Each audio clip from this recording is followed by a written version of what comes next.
So what is up sa inyo mga Cosbol? And for today's video ay pupunta tayo kay Diwata Paris Overload para matikman din natin kung masarap nga ba talaga si Diwata. Este yung Paris pala ni Diwata o talagang nagtitrending lang siya sa social media. So pag nakita nyo na itong mga Cosbol na GSIS, ibig sabihin malapit na kayo dyan kay Diwata. So ito na nga mga Cosbol, malapit na tayo dito. At kung mapapansin nyo sa gilid na yan, sa right side, sobrang dami talagang tao. Tingnan nyo, anong oras na niya pumunta kami dyan mga idol. At so yun na nga rin pala mga idol, nagpark na rin kami dito sa gilid. So ang bayad pala dito is 20 pesos. So ayun na nga mga Cosbol, after namin magbayad ng parking lot, is pumila na agad kami para makakain na agad. Sobrang haba ng pila niya, pero mabilis naman yung usad niya mga Cosbol. At tamang kwentuhan muna kami habang nasa pila. Ayun, nagpicture si Maning. Ay, naka-video pala siya dyan. Gago, kala ka naka-picture ako muna.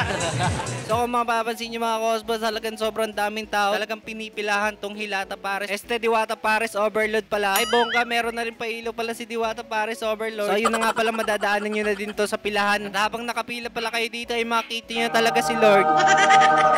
So ayun na nga mga idol, sa awa ng Diyos, dito na nga pala kami ngayon para magbayad. So ito nga pala yung binibigay nilang ticket guys, parang sa MRT. Shoutout nga pala kay Hebabi dahil nilibre niya ako ditong Paris. So, pagkatapos nyo pala dito magbayad, bibigyan na lang kayo ng ticket sa MRT, tapos pupunta na kayo sa next station para naman sa Putok-Batok na station. At pag andito na kayo sa Putok-Batok na station, ay bibigyan nyo yung ticket nyo. Pagkabigay nyo yung ticket nyo is kukunin nyo na yung Putok-Batok. Talaga ko ito, kung makikita nyo, sobrang daming taba. Piniplex pa namin kung paano kayo mga high blood mamaya. Paris, sinusutok ang kaploadis parang noodle. Sabihin na lang pala namin mamaya yung honest review. Kung masarap nga ba talaga itong Paris ni Diwata o sakto lang. Kumuha na pala kami dito ng soft drinks. Pagkatapos namin kuha yung soft drinks, ay lalagyan din nila itong sabaw. Sa susunod pa lang station na ito ay magbibigay naman ng kanin. So andito na tayo sa race station. Alas magkakatabi-tabi lang naman ng mga station. So ang ginawa pala namin dito is pinagpatong-patong yung kanin. Kasi meron akong dalang camera, kaya sila na lang muna ang pinadala ko. Okay, maraming salamat pala sa inyo mga Cosbol. At dito na nga pala tayo sa lamesa. Ito na tinatawag na moment of truth. Kung saan matitikman na natin si Diwata.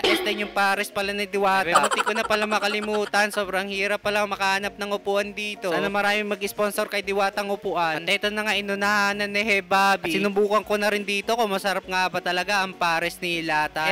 Paris pala ni Diwata. So una ko palang tinikman yung sabaw kung masarap nga ba talaga. So pagkatikim ko nga pala para sa mga parisan lang sa gilid. Ay sinubukan ko naman lagyan ng mga palamuti tulad ng chili garlic, spring onion, at fried garlic. Ayun na nga, sinubukan na din ni Hilata. Kung masarap nga ba talaga ang Paris ni Diwata o talagang gutom lang talaga si Hilata. Dahil bago kami dito pumunta is nag-content muna kami mga Cosbol.